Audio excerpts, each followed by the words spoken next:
कि सरकार ने जितने अत्याचार करने हैं कर लें प्रधानमंत्री जी, कानून वापस करा के तो हम रहेंगे। सरकार बिकी हुई है पूंजीपतियों के हाथ। ये सरकार नहीं है, ये सरकार पूंजीपतियों की सरकार चल रही है। चंद पूंजीपति इस सरकार को चला रहे हैं। हमारे किसान पहले भोले भाले होया करते, वो क्या करते नहीं, किसान ने बोलना को नहीं आता। अब किसान हमारा बोलना भी सीख गया है। और जो अपने देश में हालात हो रहे हैं, जो सरकार है, सरकार के नेता है, जो इन्हें काम करे हैं नहीं, वो सब बच्चा ने बेरा है। हमारे आदमी ने बेरा है, हमारी माता ने बेरा है। जो बच्चा नहीं पता है कि मोदी ने शिक्षा भी खत्म कर दी, रोजगार भी खत्म कर दिया। इस हमारे देश में बेरोजगारी ला दी इसने।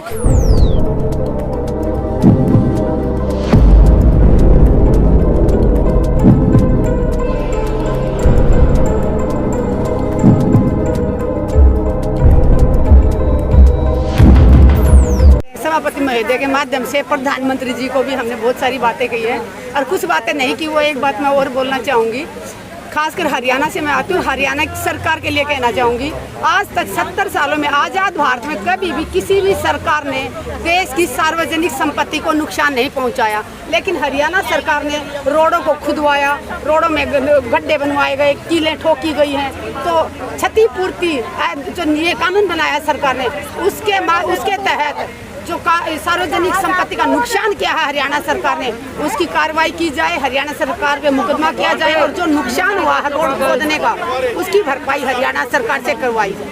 ये नुकसान आम लोगों का नुकसान क्या है? सार्वजनिक संपत्ति का नुकसान। और किसने किया? आतंकवादी या अपने आंदोलनकारियों ने नहीं किया, ये खट्टर सरकार ने करवाया है।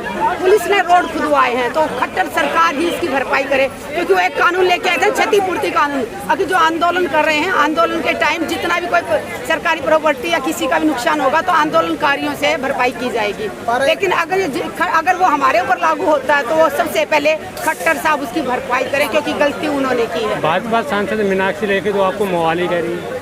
वो उनका तो वो कहते हैं ना कि कुछ भी बोल रहे हैं, हम लोगों को मवाली बोलते हैं, आतंकवादी बोलते हैं। और फिर भी ये नहीं आतंकवादी की नहीं, मवालियों का कमाया हुआ खून पसीने का खाना वो रोटी खा रहे हैं। और जो दूध भी पी रहे हैं ना, वो भी किसान मजदूर परिवार के लोग वहाँ शहरों में बैठे लोगों तक पहुँचा रहे हैं। जो लोग चाय भी पी रहे हैं ना, तो याद रखना वो जो चाय की पत्ती है ना, वो भी आसाम में हमारे मजदूर भाई, किसान भाई उगा के आप लोगों तक पहुँचा रहे हैं चाय पत्ती। और जो दूध डालते हो हमारी गाय भैंसों का, कोई कहता है लेमन टी पीता हूँ मैं, तो खाना खाता नहीं। लेमन भी याद रखना, नींबू पेड़ भी मेरे किसान भाई उगाते हैं। चाहे तुम फल खा लो, चाहे तुम रोटी खा लो, चाहे दूध पी लो, चाहे चाय पी लो, सब में खून पसीने की कमाई हमारे किसान और मजदूर की है।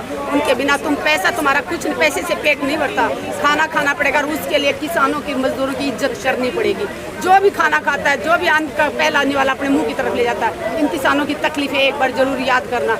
जो 8 महीनों से लगातार बॉर्डरों में बैठे हुए हैं, चाहे बारिश आए, चाहे टैंक टूटे, घुटने पानी में हमारे बुजुर्ग बैठे हुए हैं। 500 से ज़्यादा हमारे भाइयों ने जो कुर्बानी दी है, हम उनकी कुर्बानी बेकार नहीं जाने देंगे। सरकार ने जितने अत्याचार करने हैं कर लें प्रधानमंत्री जी, कानून वापस करा के तो हम रहेंगे। मैडम क्या लगता है जो महिला संसद चल रही है, इससे कुछ निष्कर्ष निकलेगा? देखिए, सरकार को ये तो दिखाई दे गया होगा कि महिलाएं सिर्फ घर ही नहीं संसद भी चला सकती हैं। आप देख सकते हैं यहाँ कितने अच्छे तरीके से संसद चल रही है और ये पूरे देश को मैसेज दिया जा रहा है। और ये हमें लगता है कि ये होना भी चाहिए। संसद में एक बड़ी भागीदारी महिलाओं की होनी चाहिए, ताकि वो संसद क्या पूरा देश ही सुचारू रूप से चल सके। लेकिन 8 महीने से ये संसद को नजर नहीं आ रहा है कि महिला भी किसान आंदोलन में है, पुरुष भी आंदोलन। देखिए, सरकार हमारी गूंगी बहरी अंधी सरकार है। सरकार को कुछ दिखाई नहीं दे रहा है। पुरुष भी हैं, महिलाएं भी हैं, हमारे बुजुर्ग भी हैं, हमारे बच्चे भी हैं। पूरा घर, पूरे परिवार आंदोलन के अंदर हैं। आंदोलन में गर्मी, सर्दी, बारिश, आंधी, तूफान, सब कुछ आंदोलन में हम लोगों ने बर्दाश्त किया है, कर रहे हैं। सरकार को पिज़्ज़ा दिखाई दे जाता है, सरकार को एसी दिखाई दे जाता है, पर ये परेशानियाँ दिखाई नहीं देती हैं। सरकार जो है अपने ऐसे लोगों को भेज के जो कि आंदोलन को बदनाम करने के लिए, जैसे अभी आग लगवाई गई है, तो ऐसे काम कराए जाते हैं ताकि हमारा आंदोलन कमज़ोर पड़ जाए और आंदोलन को बदनाम किया जा सके और ये आंदोलन ख़त्म हो जाए। सरकार मानने के लिए तैयार नहीं है, पर सरकार आंदोलन को बदनाम करके और ख़त्म करना चाह रही है। मैडम, संसद चल रही है, मीनाक्षी लेखी जी आपको मवाली कह रही हैं, इस तरीके से? जी, मैं इसी चीज़ पर बात करने वाली हूँ। आज मेरा यही प्रस्ताव रहेगा कि जो हमारा संवैधानिक अधिकार है, एक व्यक्ति का संवैधानिक अधिकार है कि वो अपने अधिकार के लिए लड़ सकता है, हो रहे अपने जुल्म के खिलाफ आवाज़ उठा सकता है। उस पर अगर वो आवाज़ उठा रहा है, अपने हक की आवाज़ उठा रहा है, तो उस पर किसी को अधिकार नहीं है कि उसको मवाली, खालिस्तानी, पाकिस्तानी या फिर आतंकवादी या ये आंदोलन जीवी कुछ भी ऐसा बोला जा सके। आंदोलन जीवी भी बोला गया। आंदोलन जीवी, हमारा देश आंदोलन जीवी ही रहा है, तभी हमारा भारत देश अंग्रेज़ों से आज़ाद हुआ है। तो ऐसे लोगों पर कार्रवाई की जानी चाहिए। यही मेरा प्रस्ताव संसद में भी रहेगा। देखिए, क्या कारण है मैडम कि आपकी बातों को नहीं माना जा रहा है, किसानों की बातों को नहीं माना जा रहा है? क्योंकि ये सरकार बिकी हुई है पूंजीपतियों के हाथ। ये सरकार नहीं है, ये सरकार पूंजीपतियों की सरकार चल रही है। चंद पूंजीपति इस सरकार को चला रहे हैं। मैडम, आपको ऐसा नहीं लगता कि 8 महीने हो चुके हैं, काफ़ी लंबा टाइम हो चुका है कि किसानों को और तेज करने की जरूरत है आंदोलन? देखिए, ये आंदोलन तेज़ ही हो रहा है, ये कार्रवाई बढ़ती ही जा रही है। और 8 महीने तो क्या, हमारे देश में तो हमारे बुजुर्गों ने जो है 200 साल तक लड़ाई लड़ी थी, तब अंग्रेज़ गए थे।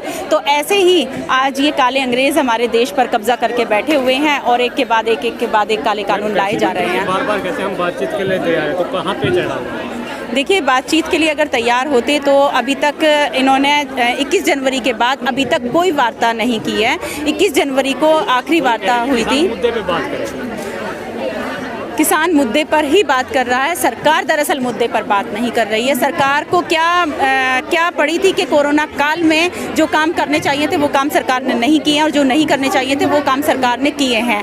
क्या ज़रूरत थी ऐसे जो है आपातकालीन स्थिति में ये कृषि विरोधी कानून लाए गए, और जिसमें कि किसी से मशवरा नहीं किया गया, कोई किसी से राय नहीं ली गई, ऐसे सरकार ने लागू कर दिया। क्या ज़रूरत थी इस चीज़ की? एक तरफ भाजपा सांसद मीनाक्षी लेखी ने तो बयान दिया आपको मवाली का, दूसरी तरफ उसका पलटवार करते हुए राकेश टिकैत जी ने बयान दिया था कि देश में जंग होगी, तैयारी रखो। तो क्या ये देश को अराजकता की ओर धकेलने का काम नहीं है? जी, तो राकेश टिकैत का बयान था मीनाक्षी लेखी के बयान पे पलटवार के रूप में कि देश में जंग हो सकती है, आप अपने टैक्स। देखिए, ये जंग ही चल रही है, इसको जंग ही कहेंगे हम। जो ये आज आंदोलन चल रहा है, ये जंग ही है। ऐसे ही हमारे बुजुर्गों ने भी ऐसे अंग्रेज़ों से जंग लड़ी थी, यही है, इसी को जंग का नाम दिया है। कोई और जंग उन्होंने नहीं बोला है।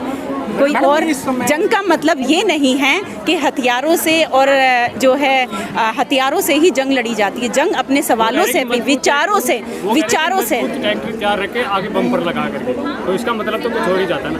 नहीं, देखिए, वो मतलब तो अब झंडा लेके चलने का भी जो है मतलब दूसरा निकाल लिया गया था। ऐसे सरकार तो भटकाने के लिए, आंदोलन को कमज़ोर करने के लिए ये सब वर्ड निकालती ही रहती है।